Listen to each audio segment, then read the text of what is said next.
This is English Shorthand Dictation number 326, and the dictation speed is 100 words per minute. Ready? Start. Blood is an essential component of the body which provides sustenance to life. There can be no greater service to the humanity than to offer one's blood to save the life of other fellow human beings. At the same time, blood, instead of saving life, can lead to death of the person to whom the blood is given if the blood is contaminated. As a result of developments in medical science, it is possible to preserve and store blood after it has been collected so that it can be available in the case of need. There are blood banks which undertake the task of collecting, testing, and storing the whole blood and its components and make the same available when needed. In view of the dangers inherent in supply of contaminated blood, it must be ensured that the blood that is available with the blood banks for use is healthy and free from infection.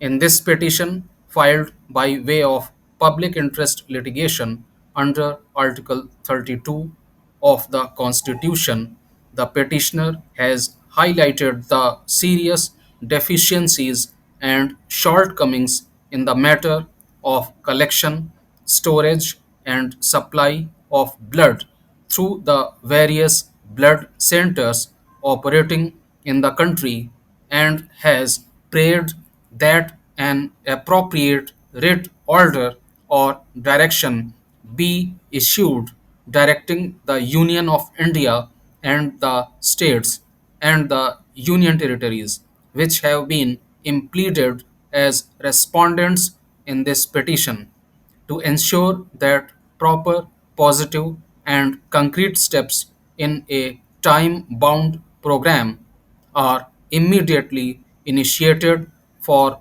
obviating the malpractices and inadequacies of the blood banks all over the country and to place before this court a specific program of action aimed at overcoming the deficiencies in the operation of blood banks for the purpose of regulating its collection, storage, and supply. Blood is treated as a drug under the Drugs and Cosmetics Act 1940.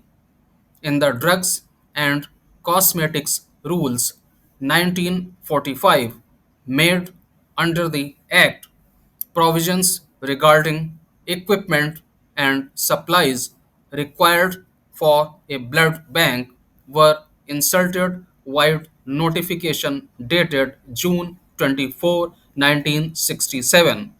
In the said part, requirements regarding equipment, blood collection supplies, center equipment, and emergency equipment for the blood donor room were prescribed. Similarly, provisions were made for the laboratory, general suppliers, technical staff, accommodation for blood bank, label for whole blood, and color scheme for label, etc. In 1990, Messrs. A. F. Ferguson and Company was entrusted by the Government of India, Ministry of Health, with the study of blood banking system in the country. The scope of the said study was to assess the status of government, private, commercial, and voluntary blood banks, to recommend policy and procedure changes, and to prepare a scheme for modernization. The report submitted by the said consultancy firm to the government in July 1990 highlights the deficiencies with regard to the facilities of testing blood, licensing of blood banks, and professional donors and storage of blood. In the said report, it was stated that out of the total number of 1,018 blood banks, as many as 616 are reported to be unlicensed. There are only 201 licensed commercial blood banks. The supply of blood by licensed commercial blood banks is only about one fourth of the blood used in the hospitals of the country. The report said that no medical checkup is done on the blood sellers. Their health status is not examined. The blood trade flourishes with poor people like rickshaw pullers, drug addicts selling their blood. Such blood sellers suffer from various infections and their hemoglobin is lower than the prescribed level. It has been reported that there are many persons who donate blood 5 6 times in a month. Poverty makes them do so first, but later it is reported to become like an addiction, with the blood donor enjoying the dizziness due to reduced supply.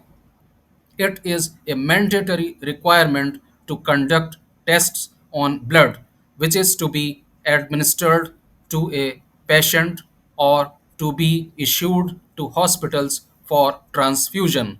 The blood so issued has to be free from AIDS, viral hepatitis, malaria, venereal diseases, etc. It is reported that mandatory tests which are required to be done are rarely conducted. The report also mentioned that most of the AIDS surveillance centers are not functioning efficiently, and up to 85% of blood collected in the country is not screened for AIDS. Under an action plan to screen blood for AIDS, 37 blood testing centers were to be set up in 29 cities, but only 11 testing centers were functioning by July 1990, and training of technicians for these centers was lagging. The report said that the blood banks presently thrive on bleeding 4,000 to 5,000 regular professional donors in 18 to 20 cities.